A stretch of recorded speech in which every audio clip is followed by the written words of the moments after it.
ઓમ નમઃ સિદ્ધેભ્યઃ. ઓમ નમઃ સિદ્ધેભ્યઃ. ઓમ નમઃ સિદ્ધેભ્યઃ.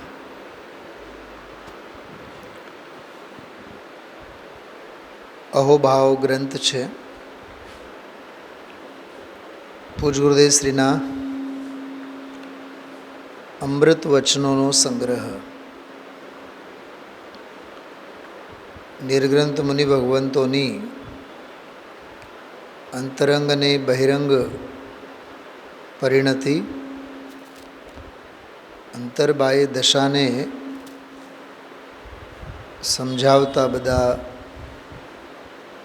અમૃત વચનો, અહોભાવ, ભક્તિભાવ, આદર અને સત્કાર ભાવ. ગઈકાલે આપણે 117માં બોલને આધારે નિર્ગ્રંથ દશા અંગેની ચર્ચા બધી કરી હતી. ગ્રંથ એટલે આમ શાસ્ત્ર થાય, પણ ગ્રંથ શબ્દનો વ્યુત્પત્તિ અને સર્વ પ્રાચીન વ્યાકરણ સાહિત્ય મુજબ ગાંઠને ગ્રંથ કહેવામાં આવે. જેમ કે શાસ્ત્રને આપણે કહીએ ને ગ્રંથ, તો પ્રાચીન કાળમાં ઋષિ મુનિઓ, આપણા મુનિ ભગવંતો તાડપત્રો લખતા અને તાડપત્રોને એકબીજા ઉપર મૂકીને એમાં કાણા કરીને દોરો પરોવીને એને બાંધીને રાખવામાં આવતો. ગાંઠ બાંધવામાં આવતો, એટલે ગાંઠને લીધે એને ગ્રંથ કહેવામાં આવે. આ એનો બહુ ન્યાય સંબદ્ધ અર્થ છે વ્યાકરણ મુજબ. અને અમસ્તે ગ્રંથ શબ્દથી પછી ગ્રંથિ શબ્દ બને. એટલે આપણે કહીએ ને કે મોહ ગ્રંથિ, ભવ ગ્રંથિ, ઘણા બધા શબ્દો આવે. અજ્ઞાનની ગ્રંથિ, અને ઘણા શાસ્ત્રોમાં પણ આ શબ્દનો પ્રયોગ કરીને મોહ ગ્રંથિને તોડનારા, અજ્ઞાન ગ્રંથિને તોડનારા, એવા બધા સરસ શબ્દો અને પ્રકરણો આવે છે. ગ્રંથિ એટલે સરળ સીધી વાત કરું તો ગાંઠ. તો નિર્ગ્રંથ શબ્દ છે, જે આપણા માટે બહુ પ્રચલિત શબ્દ છે, જાણીતો શબ્દ છે. નિર્ગ્રંથ, નિર્ગ્રંથ એટલે ગાંઠ વિનાના. બરાબર? ગાંઠ, અંદરની ગાંઠ અને બહારની ગાંઠ બહુ સ્પષ્ટ છે. બહારનો જેટલો પરિગ્રહનો પોટલું છે, બહારનો જેટલો મોહનો ફેલાવો છે, સંયોગોનો વિસ્તાર છે, સંસારનો આખો બહારનો જે ફેલાવો, જેની સાથે જીવના રાગ દ્વેષના સંબંધો જોડાયેલા છે. આ થોડીક માર્મિક વાત છે. એ બધું બાહ્ય ગ્રંથિ કહેવાય. એટલે જેની સાથે મારા વિકારી પરિણામો અને રાગ દ્વેષના નિમિત્ત નૈમિત્તિક સંબંધો જોડાયેલા છે. જો રાજકોટમાં આપણે રહીએ છીએ તો રાજકોટ પ્રત્યે લાગણી અને રાજકોટ પ્રત્યે પોતાપણું સહેજે હોય. અમદાવાદ પ્રત્યે ન હોય, સુરત પ્રત્યે ન હોય, વડોદરા પ્રત્યે ન હોય. સુરેન્દ્રનગરમાં શું ચાલે છે એની સાથે આપણે શું લેવું? રસ્તાઓ ખોદવામાં આવે, રસ્તાઓ બને છે, હા, સિટી બસ ચાલુ છે કે નથી. એટલે શહેરી વ્યવસ્થા અંગે આપણને શું વિચાર આવ્યો બતાવો, ખ્યાલમાં આવ્યો?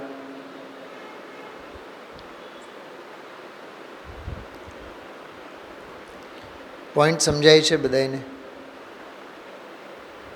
શું કીધું? કઈ ગ્રંથિ એવી છે જે ગ્રંથિના રહેતા આપણને સાતા વળે? એટલે શાસ્ત્રોમાં જેમ નિશલ્ય થવાની પ્રેરણા આપવામાં આવે એમ નિર્ગ્રંથ થવાની પ્રેરણા આપવામાં આવે. શલ્ય રહેતા કોઈ સુખી ન હોય, ગ્રંથિ રહેતા કોઈ સાતામાં ન રહે. ગ્રંથિ છે તો જીવ નિયમથી દુઃખી છે, આકુળતામાં છે, ભારો છે, એના માથે ભાર છે, નિર્ભાર ન હોઈ શકે. સમજાણું? ફાંસ તનકસી દેહ મેં સાલે, દશલક્ષણ ધર્મની પૂજામાં પંક્તિ આવે છે. ફાંસ આપણા હોય ને શાસના ઠોણી, લાકડું હોય, ટેબલ હોય, આપણે આમ અડ્યા અને જરીક ઝીણીસી એવી ફાંસ આપણા આંગળામાં ગઈ, બોલો હવે એ કેવડી પીડા આપે છે? હા, સમજાય છે? કવિઓએ કેટલી માર્મિક વાત લખી છે, વિચાર કરો. ફાંસ તનકસી, તનકસી એટલે નાનકડી આવડીક, પણ એ આવડીક જે ફાંસ છે ને એ ફાંસીનો ફંદો બને, હેરાન પરેશાન કરી મૂકે. એમ સંકલ્પ વિકલ્પોનો બોજો, શલ્ય નિદાનનો બોજો, કષાયોનો બોજો, મોહની ગ્રંથિ, કષાયની ગ્રંથિ. આહા, એક શબ્દ મને યાદ આવ્યું. ગુજરાતીમાં આપણે શબ્દ બોલતા હોઈએ છીએ લઘુતા ગ્રંથિ. હવે આ વળી જુદી. હા, જો આ બધું આવું મનોમંથન કરીએ ને તો આ બધું વિષય ખુલે. ખ્યાલમાં આવ્યો? શબ્દ સાંભળ્યું છે ને? આ તો કયું કીધું?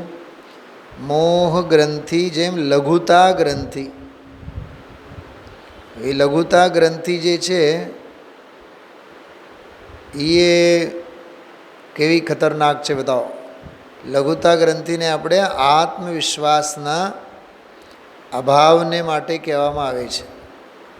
જે પોતાની જાતને એમ પામરતા અનુભવતા હોય ને, પામરતાનો અનુભવ જેને હોય એને માટે એ શબ્દનો પ્રયોગ કરવામાં આવે છે, લઘુતા ગ્રંથિ.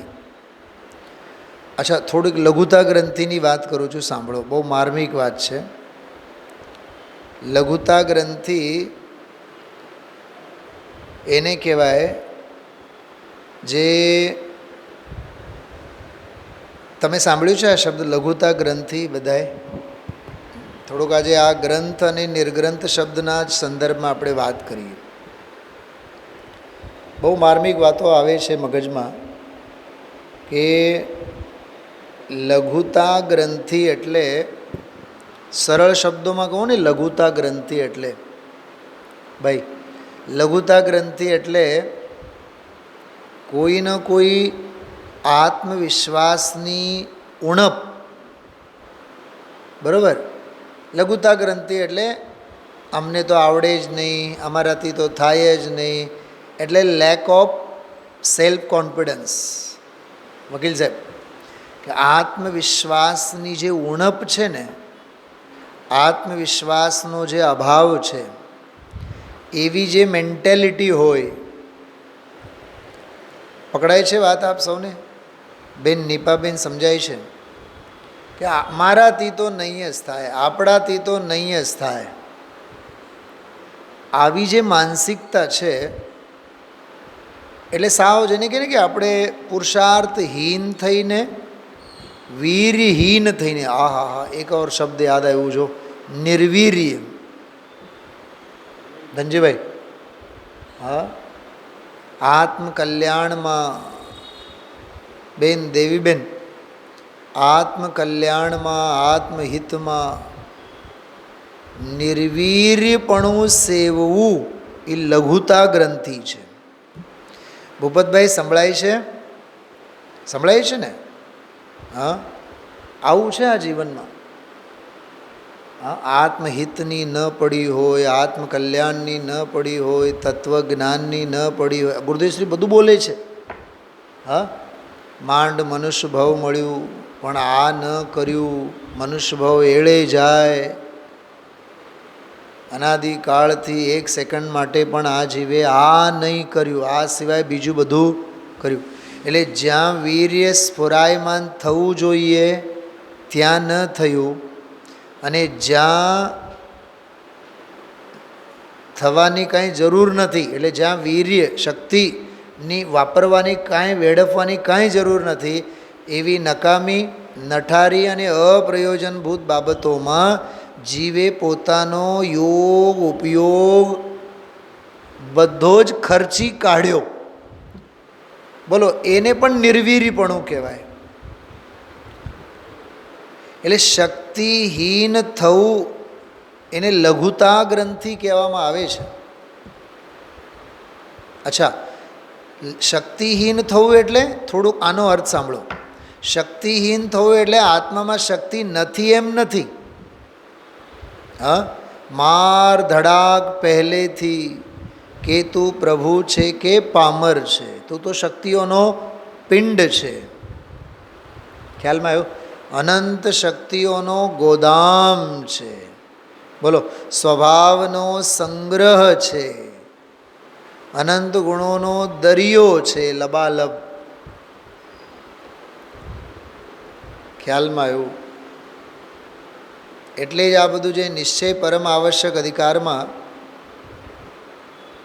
ભૂપતભાઈ આજે અને ગઈકાલે 2 પ્રવચન થયા, હજી 22 પ્રવચન બાકી છે. 22 પ્રવચન. આ છઠ્ઠો અધિકાર કારણકારી નિયમ 22 પ્રવચનોમાં, આવતા 22 પ્રવચનોમાં અને આજે અને ગઈકાલે 24, કુલ 24 પ્રવચનોમાં નિશ્ચય પરમ આવશ્યક પ્રકરણમાં એક જ વાત આવશે, તું સ્વભાવને વશ રહે, સ્વરૂપને વશ થઈને રહે, સ્વવશ થા, પરવશને છોડ. હવે જગતના આપણને બધાને જીવોને પરવશપણું સહેલું લાગે. વકીલ સાહેબ, પરવશપણું આપણને સહેલું લાગે અને સ્વવશપણું આપણને અઘરામાં અઘરું લાગે. જો કે સ્વવશ થઈને રહેવું એના જેવું સહેલું આ વિશ્વમાં બીજું કોઈ નથી.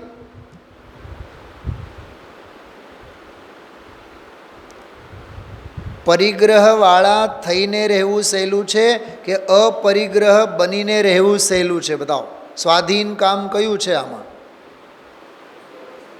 ફેક્ટરી ચલાવીને જાણવું એ સહેલું કે ફેક્ટરીને છોડી મૂકવી, તરછોડી દેવી, ત્યાગ કરવું સહેલું છે? બતાવો. સ્વાધીન તો ત્યાગ ધર્મ છે ને. તો શક્તિ સંપન્ન તો પોતે છીએ, પણ શક્તિ નથી, શક્તિ નથી, મેં સુખી, મેં દુઃખી, મેં રંક, મેં રાવ, એ જે નમાલાપણું છે ને, નિર્વીર્યપણું. આજે ગુરુદેવશ્રી બોલ્યા હતા ખબર? આજના પ્રવચનમાં આવ્યું હતું, સાંભળ્યું હતું. જેને જેની ગરજ હોય એમાં એનો પુરુષાર્થ ઉછળે ઉછળે અને ઉછળે જ. એટલે રુચિ હોય, રસ હોય અને વીર્ય, પુરુષાર્થ તે અનુરૂપ ઉછળે નહીં એવું 3 કાળમાં બને જ નહીં. એને કહેવાય રુચિ, અનુયાયી, વીર્ય. શું કીધું? રુચિ, અનુયાયી, વીર્ય હોય છે.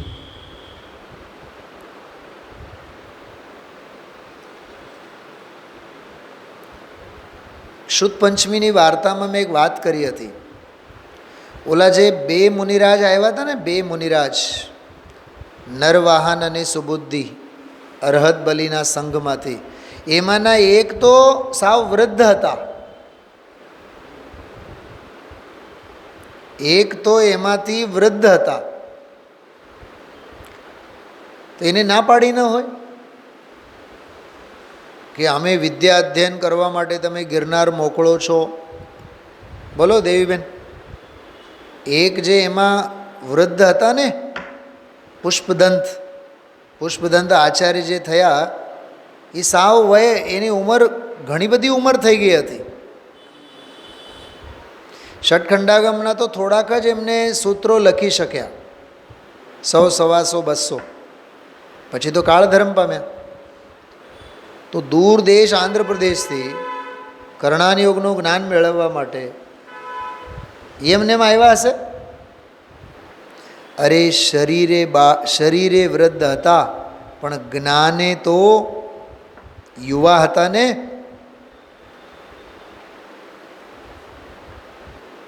આજે સવારના જ સ્વાધ્યાયમાં ગુરુદેવશ્રીએ બાળ, યુવા અને વૃદ્ધ એમની આધ્યાત્મિક વ્યાખ્યા બતાવી હતી. આજે તત્વની દૃષ્ટિ થઈ, ભેદ જ્ઞાન થયું, એનું નામ બાળ.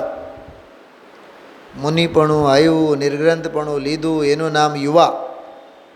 અને કેવળ જ્ઞાનની પ્રાપ્તિ કરી લીધી, સિદ્ધ બની ગયા, એનું નામ વૃદ્ધ. મેં મારા શાસ્ત્રમાં લખી રાખ્યું છે, ન્યાયમાં 4 પ્રકારના બાળની વાત આવે. બાળ એટલે બાળક.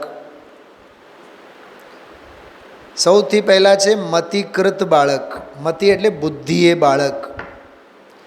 બીજા છે વયકૃત, વય એટલે ઉંમર. ત્રીજા છે કાયકૃત બાળક. 3ની તો વાત આવે જ છે. કાયકૃત, કાય એટલે કાયા, શરીરે. તો આમાં કેવા બાળકની વાત લેવી આપણે? ઉંમરમાં તો, દેહમાં તો 80 વર્ષના થઈ ગયા, પણ બુદ્ધિ તો આપણી હજી 25, 30, 40 વર્ષના સમજાય છે. પ્રૌઢ અને યુવા વયની જો હોય તત્વજ્ઞાન લેવાની શક્તિ, સમજવાની શક્તિ, ભાઈ ઘડપણ શરીરે આવે છે, આત્માને ઘડપણ નથી, જ્ઞાનને ઘડપણ નથી.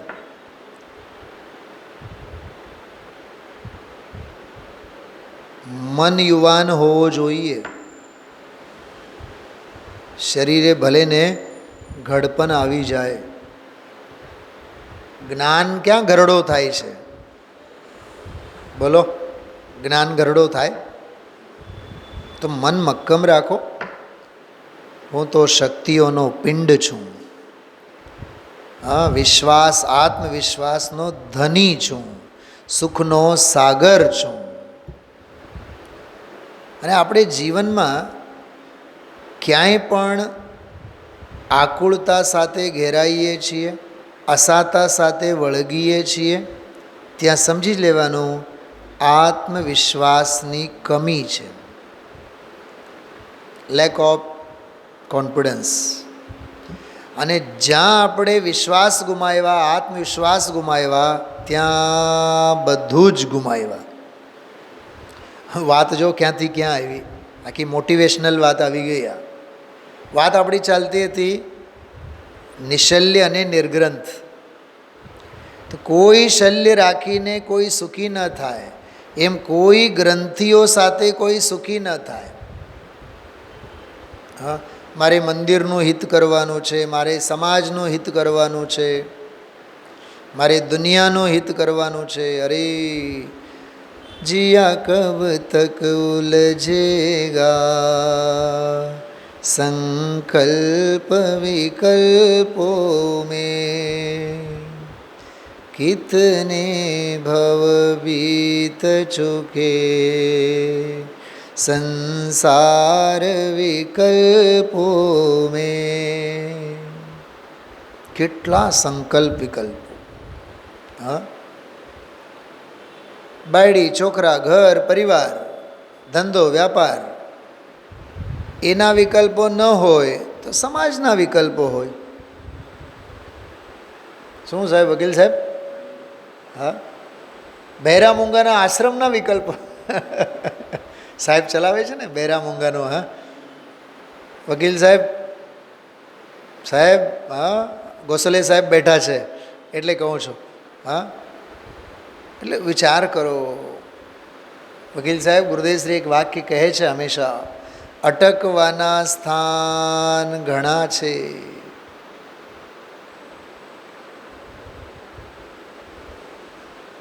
અમારા વીર સાગરજી જે દિલ્હીમાં છે, જય ધવલા ઉપર હમણાં શુદ્ધ પંચમીના દિવસોમાં સરસ મજાનું સ્વાધ્યાય કરાયું. 2-3 વખત મેં સાંભળ્યું. એમાં એક બહુ સરસ વાત આવી. એમાં તો નથી, પણ બીજો એક પાહુડ દોહાના વ્યાખ્યાનમાં એક વાત આવી. 73, 74, 75 નંબરના બધા દોહરાઓ જે છે, પાહુડ દોહા. આ સવારે પણ મેં વાત કરી હતી. મુનિ રામસિંહની આજથી 900-1100 વર્ષ પહેલાંની એક રચના છે. એમાં એક છંદ આવે છે, જ્યાં સુધી તું સંકલ્પ વિકલ્પોને છોડીશ નહીં ત્યાં સુધી તને તારા આત્માની સિદ્ધિ નહીં જ થાય. એક ઘા અને 2 કટકા જેવી વાત છે. અરે ગ્રંથિ રાખીને, શલ્યો રાખીને, બહારની ગ્રંથિ હોય કે અંદરની ગ્રંથિ હોય, બહારનો પરિગ્રહ હોય કે અંદરનો પરિગ્રહ હોય, જીવને આત્માને પીડે પીડે પીડે અને પીડે જ. ખ્યાલમાં આવ્યું? ભૂપતભાઈ, આવતીકાલે એક બહુ સરસ વાત આવશે ગુરુદેવના પ્રવચનમાં. હા, 141મી ગાથા શરૂ થઈ, બરાબર. આજે હજી તો ગઈકાલે થઈને 141મી ગાથા, એના ઉપરનો કળશ આજે ચલાવી. હવે 142મી જે ગાથા છે, એ 142મી ગાથામાં એક બહુ સરસ વાત આવશે. અને એ ગાથા નિયમસારમાં બહુ માર્મિક ગાથા છે.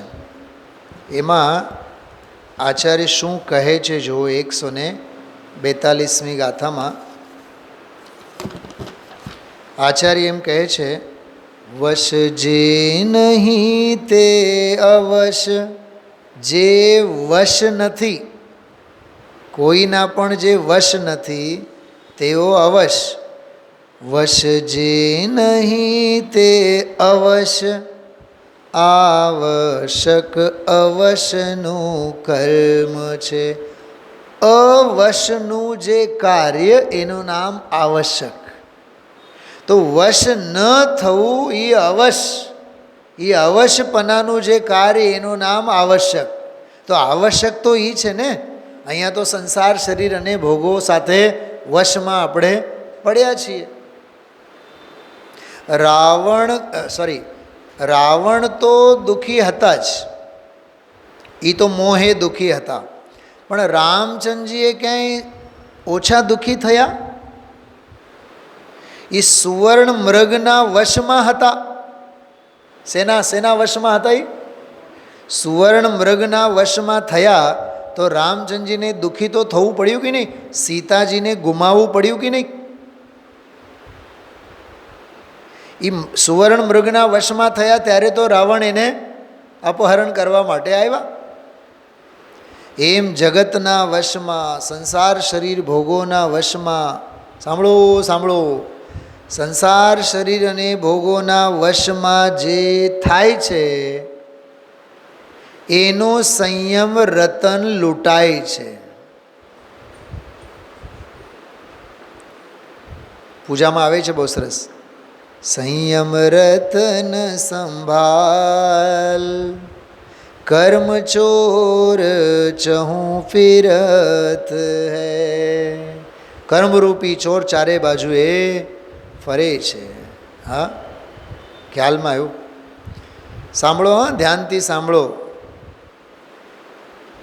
સાંભળતા પ્રમાદનો પોષણ કરીને અંતરાય નહીં બાંધો. પૂરેપૂરા મનોયોગપૂર્વક સાંભળો. ખ્યાલમાં આવ્યું?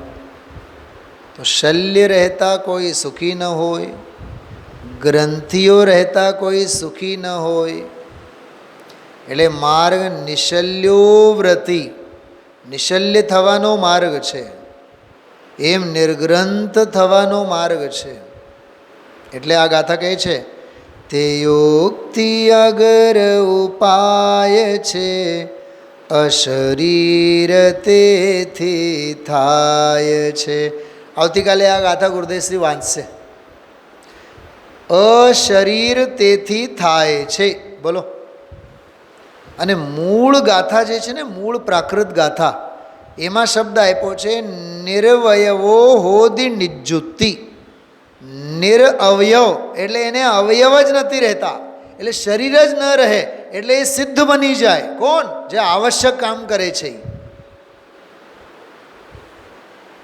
શું એ ગાથાના અર્થો કરવા, હા, શું એ શબ્દોના અર્થો કરવા, વિચાર તો કરો. કેટલી માર્મિક વાતો છે. અરે નિરઅવયવ, અશરીર જો થવું હોય, દેહ રહિત જો થવું હોય, તો પરવશ પનું છોડો, સ્વવશ પનું સેવો. નિશ્ચય પરમ આવશ્યક અધિકારનો એટલો સંદેશ છે. અહીંયા અહોભાવમાં પણ નિર્ગ્રંથના પ્રકરણમાં એની જ વાત ચાલે છે. એ નિર્ગ્રંથપનામાં જે વાત ચાલે છે એ એની જ વાત છે કે તમે નિર્ગ્રંથપનું સેવું. તો એ નિર્ગ્રંથપનું કેવું? કે નિર્ગ્રંથપનું એવું કે હવે કોઈ બહિરંગમાં, બાહ્યમાં પરિગ્રહ ન રહે, સંયોગે ન રહે, સંયોગી ભાવે પણ ન રહે, નો કર્મ રૂપે પણ ન જોતા, નહીં જોતા, અને ભાવ કર્મ રૂપે પણ નથી જોતા. શું ધનજીભાઈ? અમારે ફેક્ટરીએ નથી જોતી અને ફેક્ટરી ચલાવવાની હોશે નથી જોતી, એમ કહે છે. ફેક્ટરી એટલે બાહ્ય પરિગ્રહ અને એને ચલાવવાની હોશો એટલે અંતરંગ પરિગ્રહ. શું બેન નીપાબેન? અમારે તો બેંકની નોકરીએ નથી જોતી અને નોકરીના ભાવે નથી જોતા, એમ કહે છે. આમાં નો કર્મની પણ પ્રવૃત્તિ નથી જોતી અને એના અંગે અમારે હોશો પણ નથી જોતી. જો એક વાત કરું, મને ગુરુદેવશ્રીની વાત યાદ આવે કે ગુરુદેવશ્રીને એક શુલ્લકજીએ અને એક દિગંબર મુનિએ પણ સોનગઢમાં કાગળ લખીને કીધું, અમે તમારી સભામાં આવીને લાભ લેવા ઈચ્છીએ છીએ. બરાબર? તમે અમને એટલું કહો કે આવો. તમે સામેથી અમને કાગળ લખીને કહો કે હા આવો, તમે સોનગઢમાં રહો અને લાભ લો. ગુરુદેવશ્રી કહે, અરે રે, અહીંયા જિંદગીમાં અમે આત્મા સિવાય બીજો કોઈ ધંધો કર્યો નથી. વકીલ સાહેબ, હા, તો ધર્મ સાંભળવા માટે તો ગુરુદેવશ્રી બોલાવી ન શક્યા હોત, રામજીભાઈને ન કીધું હોત કે તમે કાગળ લખો, બોલાવો, એમની સુખ સગવડતા કરો. ગુરુદેવ કહે છે, કોણ બોલાવે, કોણ બોલાવે, કોણ હાચવે, એમની રહેવાની, ખાવાની, પીવાની. તમે વિચાર તો જુઓ, કેટલી હદે એના આઈક્યુ લેવલમાં વિચારોની ચરમસીમા જુઓ. અરે ધર્મ પ્રભાવના, એક તરફ તો સવાર, બપોર, સાંજ 3 વખત ધર્મ પ્રભાવના કરનારા ગુરુદેવ ઓલા મુનિરાજને, જે મુનિરાજ એમની ધર્મ સભામાં આવીને ધર્મનો લાભ લેવા માગે છે, એમને કાગળ લખવાના પણ એને ભાવ નહીં. આવો ભાઈ, તમારે આવવું હોય તો આવીને રહો, તમારી રીતે રહો, તમારી રીતે લાભ લો, પણ અમે કોઈને બોલાવતા નથી. આ નિર્ગ્રંથપણું. શું કીધું? અમારે પ્રતિબંધપણું કોઈ સાથે નહીં. કેવું ગઈકાલ રાત્રિનો સ્વાધ્યાય તમે લોકો સાંભળ્યું હોય તો મેં કીધું હતું, ગુરુદેવશ્રીનો પ્રભાવનાનો યોગ અનુદ્દિષ્ટ પ્રભાવનાનો યોગ છે. અનુદ્દિષ્ટ એટલે વિચારીને કાંઈ નહીં. મંદિર બનાવવા માટે કોઈ દી ન કીધું, પણ હજારો મંદિરો ઊભા થઈ ગયા. એક શ્રોતા માટે ગુરુદેવશ્રીએ કોઈ દિવસ નથી કીધું, પણ લાખોની લાઈન લાગી ગઈ. ચંડાળ ચોકડી લઈને કોઈ કુંડાળું કરીને કે સભા નહોતી ભરાણી, લોકો ભેગા થતા ગયા અને સભાઓ બધી ભરતી ગઈ. બોલો, ગુરુદેવશ્રીએ સોનગઢની 1 ઇંચની જમીન ખરીદવાની પ્રેરણા આપી હોય તો બતાવો. બોલો. હા, મોટા ગુરુ તરીકે ગુરુદેવે જમીન મકાનમાં નામ બામ કંઈ લખવા માટે કીધું હોય? અચ્છા, ઓલો સ્વાધ્યાય ભવનમાં જે કક્ષ છે ને ગુરુદેવશ્રીનો, એ એટલું તો એમના નામે હશે ને? મને બહુ વિચાર આવે. બોલો. અરે નહીં, કહા ગયે ચક્રી જીન જીતા ભરતખંડ સારા, આ બધું પરિગ્રહનું પોટલું. જ્યાં સુધી બહારમાંની મમતા છે ને, બહારમાંની મમતા એટલે અંતરંગ પરિગ્રહ, બહારના સંયોગો પ્રત્યેની જે મમતા છે, અંતરંગ પરિગ્રહ, મારું મારું મારું મારું, ત્યાં સુધીનો આ નાટક ચેટક છે બધું. માળો વિખેરાઈ જતા, વેર વિખેરાઈ જતા. બેનશ્રીનો બોલ છે એક બહુ સરસ, વચનામૃતમાં બોલ છે, જગત આખું પંખીનો માળો છે, આને વેર વિખેર થતા. બોલો ભૂપતભાઈ, મીનાબેન, તમે લોકો જ્યાં રહેતા, પ્રોફેસર વિનુભાઈ જતા રહ્યા, અંજનાબેન જતા રહ્યા, દીકરો જતો રહ્યો, પુત્ર વહુ જતા રહ્યા, આખું ઘર ખાલી થયું કે નહીં? ડૉક્ટર ચંદુભાઈ જતા રહ્યા, શ્રીમતી જતા રહ્યા, ઈશ્વરભાઈ જતા રહ્યા, શ્રીમતી જતા રહ્યા, કિશોરભાઈ લાખાણી જતા રહ્યા, ઘરવાળા જતા રહ્યા. અરે આ પંખીનો માળો છે. જગત આખો સાહેબ, જગત આખો પંખીનો માળો છે, બીજું કાંઈ નથી. છતાં એ બાહ્ય પરિગ્રહ સંયોગોમાં મારું મારું મારું મારું મારું મારું મારું, એ જે મારા પને વર્તવાનો જે અંતરંગ પરિગ્રહની જે ચોંટ, જે ધોંસ બોલાય છે, એ ગ્રંથિ છે. સૌથી પહેલાં એ અંતરંગ ગ્રંથિને સાફ કરો. બહારની ગ્રંથિઓ, બહારના પરિગ્રહ તો આપોઆપ અંદરથી છૂટતા જાઓ, આપોઆપ બહારના બધા તૂટતા જશે. બહારની હોશો, બહારના રાગ અનુરાગ બધું રાખીને વીતરાગપણું નહીં થાય. ખ્યાલમાં આવે છે? तूने किससे परी है प्रीत, तूने किससे करी है प्रीत, तुझे ध्रुवराज बुलाते हैं. ખ્યાલમાં આવ્યું? पर द्रव्यों में सुख नहीं है, तज इनकी तू अभिलाषा, धन शरीर परिवार रुबांधव, सब दुख की परिभाषा. માનીએ છીએ આપણે આ વાતને?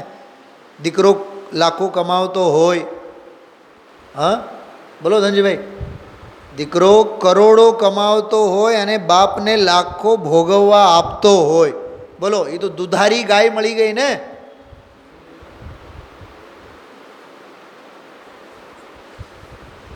આવો વાલસોયો દીકરો કોને સારો નહીં લાગે? બતાવો, બોલો ભાભી. હા, 20-22 વર્ષની ઉંમરમાં દીકરો ભણી ગણીને એન્જિનિયર થઈને લાખો કમાવતો થાય તો માના તો પગ જમીન ઉપર ક્યાં રહે? એને પછી ક્યાં સુખી થવાની જરૂર છે? એ તો સુખી જ છે. સુખી એટલે દુઃખાભાસી છે, સુખાભાસી છે, અનંત દુઃખી છે. સાંભળો, સંસારમાં સુખ લાગવું એનું નામ અનંત દુઃખ છે. બેન દેવીબેન શું કીધું?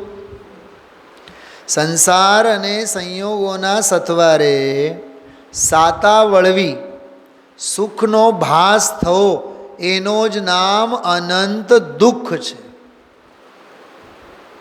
એટલે જ હમણાં નિયમસારમાં નહોતો આવ્યો, ભવ ભય ભીરુ થાવ. કેવા થાવ? ભવ ભય ભીરુ થાવ. ભવના ડર લાગવા જોઈએ. એટલે નિર્ગ્રંથતાના સંદર્ભમાં બહિરંગ પરિગ્રહ પણ ભૂમિકા પ્રમાણે ઓછું ઓછું ઓછું ઓછું ઓછું કરતું જવાનું અંતરંગના બળે, અને અંતરંગમાં પણ કશાયની ધારા પણ બધી છૂટતી જવી જોઈએ. ત્યારે આપણે કહી શકીએ निर्ग्रंथों का मार्ग, निर्ग्रंथों का मार्ग हमको प्राणों से भी प्यारा है. निर्ग्रंथों का मार्ग केवल गावाती नहीं था, બહારથી એ છૂટો, અંદરથી એ છૂટો. બહિર્ગ્રંથિને તોડો, અંતરંગ ગ્રંથિને તોડો, તો નિર્ગ્રંથપણું જીવનમાં આવી શકે છે. આવી રીતે અહોભાવના આ 117માં બોલમાં સમગ્ર શ્રમણ સંસ્કૃતિ, સમગ્ર નિર્ગ્રંથ પંથને માટે પૂજ ગુરુદેવશ્રીએ પોતાની વાચા આપી છે. ખ્યાલમાં આવ્યું? આવી આ શ્રમણ સંસ્કૃતિ, આવો આ નિર્ગ્રંથ માર્ગ, ભાવનામાં આપણે નિરંતર વર્તવી જોઈએ. नर्तन को पाए कर भूलियो मति, बन जा दिगंबर महाव्रत यति. भावनाए भावो जीवित राग ध्यावोजी. वाह, શું કીધું? ભાવનાએ ભાવોજી વીતરાગ ધ્યાવોજી. जिन गुण की आरती संजोए लाओ जी. कोई वीत कोई હિત આવો જી, વીતરાગ ધ્યાવો જી. એ વીતરાગ એટલે સ્વવશ. શું કીધું? વીતરાગ એટલે સ્વવશ. વીતરાગ એટલે પરમ ભક્તિ. વીતરાગ એટલે પરમ સમાધિ. વીતરાગ એટલે પરમાર્થ પ્રતિક્રમણ. વીતરાગ એટલે પરમ આલોચના. વીતરાગ એટલે નિશ્ચય પ્રત્યાખ્યાન. વીતરાગ એટલે શુદ્ધ નિશ્ચય પરમ આવશ્યક. એ શુદ્ધ પ્રાયશ્ચિત્ત છે, એ શુદ્ધોપયોગ છે, એ સ્વવશપણું છે. એ જે છે એ મૂળમાં કરવા લાયક પ્રથમ કર્તવ્ય છે, તો એ આવશ્યક છે. એવી રીતે આવશ્યકના પ્રકરણ સાથે આ નિર્ગ્રંથપણાની અપૂર્વ સંધિ બેસાડીને આપણે વાત કરી છે. વિચારજો.